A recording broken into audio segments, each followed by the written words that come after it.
Hi folks, Vinny from the band Sponge. We're out here at the Loft in Saline, Michigan, recording studio on this gorgeous spring day, getting ready to start the recording of our 8th studio record. The record is called, ta-da, The Beer Sessions. We partnered up with Pledge Music to make this all happen, and we can't thank you folks enough. Now, you might ask, well, why the Beer Sessions? Well, it's simple, because we need each other. Brewers need music, and Lord knows we need beer. What we decided to do for each track that we cut, we're bringing in a different craft brewer to talk music and to talk beer. So here's the deal. Come along for the ride, pour yourself a pint of beer, and let's get started. Let's get working on the Beer Sessions.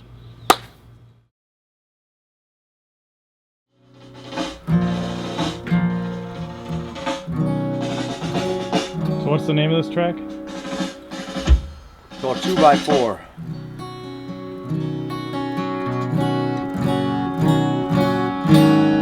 Yeah, show me the transition into the chorus. Has that changed now? Where's that other bass? Hold on, Billy. Oh, hold on a second. Like if you do one on the downbeat, right? If you do that, then that would be the bass line. Versus if you did the faster one, it would just be, you know what I'm talking about? Like, which would kind of reflect how the guitars would play as well. Discuss that with him. That could be really cool, man. That could be really cool. Yeah. We could let the guitars kind of control the fucking dirge.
All right, folks, here we are. The second round of the Beer Sessions with Sponge. Girl in the Hay Beer of the Day segment. Right now, introducing John from ROAK. ROAK is out of Royal Oak. You've been in business just about a year, correct? Yeah, we just had our 1-year anniversary 3 days ago. As far as distribution goes, it's, I think, what is today, June 7th or something like that. So in another 10 days, our anniversary for our tap room will be taking place, 1 year. Big congrats. Thanks for coming out. Thanks, man. Really appreciate that. it. Oh, I appreciate that. The band appreciates that. So you brought a great cross section of some of the flagship beers and some of the seasonal stuff. Yeah, we brought five of our core beers. I actually forgot Cashmere, our strong dark Belgium, but we have 2 seasonals here. We have Melon Fest, which is our summer seasonal. Stop for a second. Yes, sir. Let's talk about this Melon Fest thing for a Okay. second. You guys, from what I heard, you kind of got a music, rock and roll theme throughout a lot of the beer that you brew. The Yeah. names of those beers as well. what was the inspiration for Melon Fest? So it didn't set out, I didn't set out to open up a brewery that was around rock and roll, but I'm passionate about rock music. It's really my hobby. I love it. So it just naturally happened. So Melon Fest was an idea I had. Really, we wanted to do a summer beer that was going to be a refreshing beer, an easy beer to drink. And we thought, well, everybody's done cherry. Michigan's known for their cherries, but we're also known for our melons. And so we said, let's do a cantaloupe beer, which my brewers instantly said, you're an insane person, you're nuts, we can't do this. But they figured out a way to do it. So Melon Fest was the beer that we came up with. And so the name clearly has nothing to do with music. Wait a minute, hold on. Although some people, as far as you're concerned. Oh yeah, but some people, right? It may. Tommy Lee, remember we had the I can't maybe say it, but he had the titty cam, right? Is this, are we bleeping here? Are we good here? With We're not bleeping nothing. All right, good. So he had the titty cam. So you're right. Maybe Melon Fest is a rock and roll name, but anyways, but the label was inspired. We couldn't get this label right. I was working with artists and graphic artists and all this stuff. They couldn't get it right. And I finally said, listen, have you ever seen the Allman Brothers album, Eat a Peach? Go take a look at that, and then maybe you'll get it. And they did. They looked at that and they said they got it, and that's how that label came about. And it's kind of cool, kind of psychedelic, kind of Lucy in the Sky, if you will. Definitely Allman Brothers. That was the intention. Great looking label. Maybe we should. There's one melon there. Oh, no, No, there's several there's all melons. kinds of melons. That's a where lot the, of melons. That's where the Okay. Lucy in the Sky thing Still happens. rock and You roll. just Okay, gotta keep most looking. excellent. Everybody thought that Melon Fest type of events would stop when like Pearl Jam, Sponge, all the grunge alternative bands came in. You know what I mean? Mhm. Maybe we thought we'd clean up rock and roll. You know, No, it's we not going to be like Motley Crue anymore. But guess what? We did No. so many shows over the years. Summertime would come, the light tops would go on, the halters would come on, and they'd Yeah. come off just as quick. So It's a perfect summertime beer. It goes down, and it goes down easily. consider this a session beer. Yeah, it's definitely a sessionable beer. It's about ABV of what? 5%. 5%. You know, Nice. there's nothing heavy about that beer. Although we tend to brew our beers quite aggressively, this is not one of them. We're going to hit some beers that are definitely going to hit you right in the face, but this was not one of them. Let's get right to that then. Let's go to blow your face out. So Vinny doesn't play around, and I love that about him. Blow That's your the face first out. beer when you walked in today. That's the first one I had. Yes, this is a beer that I had this name in mind. I'm a fan of the Jay Giles band, so that kind of was where the name came from. It's a danky beer. We talked about dankiness quite a bit earlier. Dank. I mean, it's code for smells like a bag of weed. I mean, there's no other way to describe it. So it's not beer infused with weed. However, No, that We haven't would got there that yet. one day maybe, but right now it's not. It's created from the hops. So we used 50% Mosaic hops, 50% Chinook hops. Mosaic really gives it that danky quality and Mosaic aroma. hop being from This hops came from Washington. Yeah, it's a Washington hops, and I think Chinook also did. Although we try to use as many Michigan hops as possible, but these two happen to come from Washington, and it gives it that quality that we talked Dank. about, that dank. And Well, here's the cheers. dank. And 10.53 ABV. So. Not necessarily a sessional type of beer. Then. No, it could be, but yeah, you wouldn't. The session would be over quickly. Ooh, that is danky. It's danky, and if it was in a glass, the aroma would just popping at you. So you suggest we have that? Yeah, I'm a big fan of Just drinking beer beer in out glass. of the proper stemware or glass, and this just in a probably a Belgian snifter would be perfect for this beer. You'd get the aroma would come at you, and you'd get that dank quality, and it just adds to the experience. But it tastes pretty damn good out of the bottle. I can smell it from here. I mean, it's just crazy. Well, this beer, near and dear to my heart. That boy was my dog, Primo. He was a Doberman Pinscher. He was inspiration. He was my best friend. You know, you hear that, dog's your best friend. This was my best friend. You say was. He passed away. We lost Primo about it was actually a year ago this past February I lost him. So, but he was just a great dog, and really, he was just the kindest soul. He looks like a badass here, but he really was the sweetest dog. But anyway, so he was inspiration on this beer, but it turned into a tribute beer. So we give back to the VA hospitals in locally, Michigan. And You mean like a portion of the proceeds from this particular beer? We do, Vinny. A portion of proceeds from Double Dog We're at about $5,000 so far this year. We do about five. Just one. Yeah. And then the more we sell, the more we'll get. We didn't cap it. Sometimes we actually feel like, hey, we didn't give enough, so we actually put a little bit more towards it. So it's near and dear to my heart. I mean, my boy Primo and then the veterans. I mean, our nation wouldn't be what it is today without them. So, Devil Dog, let's drink some. Cheers.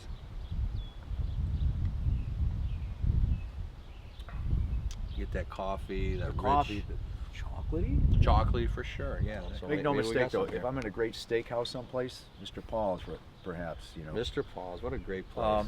I'm in there eating lunch. You wouldn't know if it's cold or hot outside. You know, if I'm going to go in there and eat a great meal, guess what? This is something I might pick up for By the lunch. way, this actually goes quite well with barbecue. In summertime, barbecue. This beer will go great with some spare ribs, or There you go. or anything you're going to throw on. So the even grill. though it's not the typical seasonal summer beer, you still Right, you can drink it.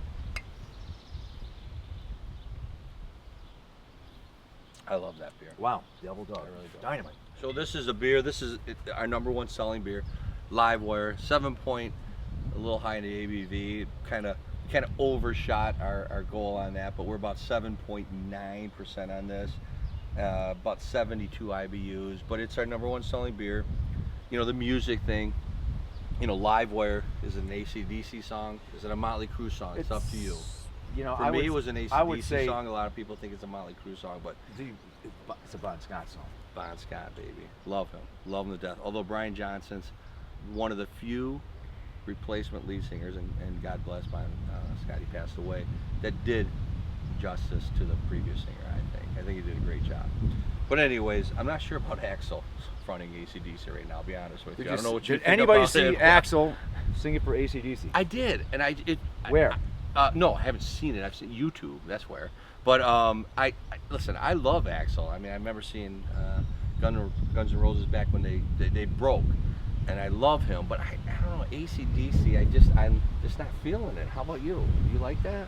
You know, I think he's got enough on his plate singing for Guns N' Roses this time around. You know what I mean? Yeah. What's he wants- doing? We finally get Guns N' Roses back together, and he's always fronting AC/DC. I give him credit. He's got some balls to do that, but. I still wanted to see Brian Johnson hang in there. Hanging That's off it. the AC/DC bell. That's all I wanted to see. Hell's bell. Live wire, baby. There you go. Thank you, Lisa. Cheers. Cheers. Cheers, Lisa.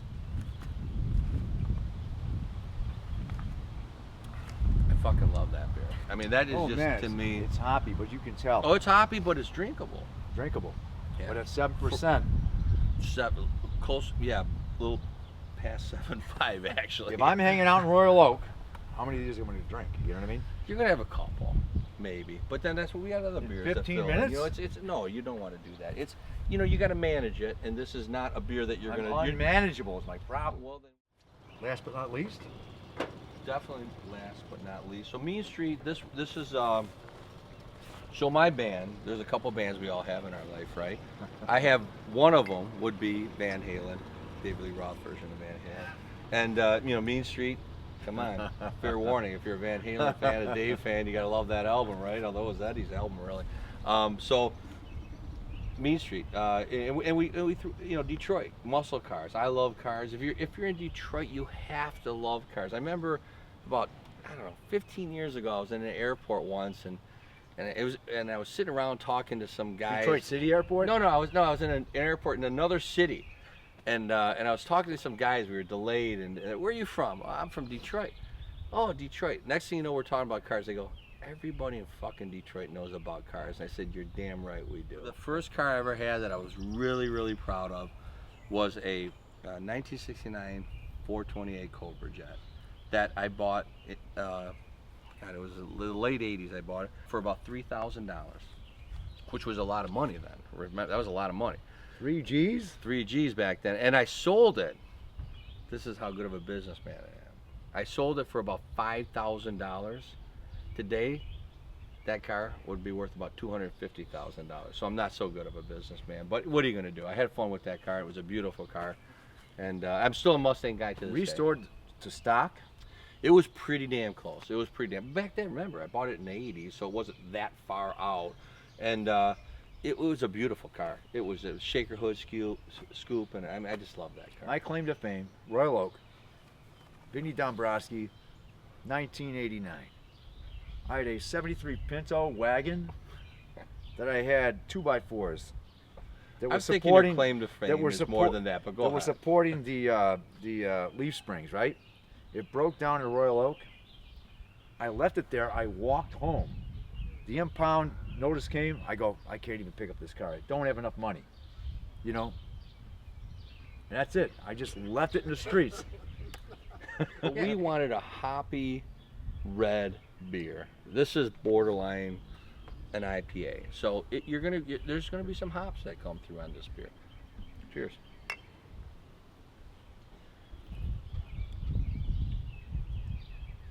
And the hops hit you right away. Yeah, but you got that malt backbone. It's still a malty. But that don't hit you until after you No, take you a get to the swig. hops and then the malt comes through, and this beer actually ages well. This is a great beer after about a 60, 90 days. It just really all comes together and it integrates well, and the hops integrate with the malt. This is on tap. At Oh ROAK, yeah. correct? At ROAK, you got to come by ROAK. I want to stop by and drink this. It's a cool place. At ROAK on tap in a glass. We have about 20 handles at ROAK. A lot of them are tap room only. So the guys have a pilot system that they can brew on and do all their R&D and tap room only stuff. So you'll get all different types of beers at the I mean, the tap at your room. suggestion, we should have been drinking this in glass, correct? Yes, I'm a glass guy. You know, I like the That's why I aroma want and to come by, everything that's created from drink it glass. out of the tap. This is very interesting. The hops kicks me in the head, and then, you know, But you got to come by the tap room. We play the music very loud. We like it loud. It's going I to be need that. You know heavily why? in classic I can't rock hear anymore. influence, Cheers. but we're going to play some some more contemporary rock too. I pay about contemporary rock meaning sponge. yeah, of course. The 90s? We'll do an album rock, we'll do a non-stop all album sponge. That's what we should do. That would be fun. Sponge listening night for the new record. Yeah, we'll have you up there and we'll do a great. We just signed a contract. Give me the grip. Ten bucks. We got to go. John from ROAK. Thank you, John. Great job. Thanks, man. Elisa, girl in the hay beer of the day. Thanks, guys. Cheers. Boom.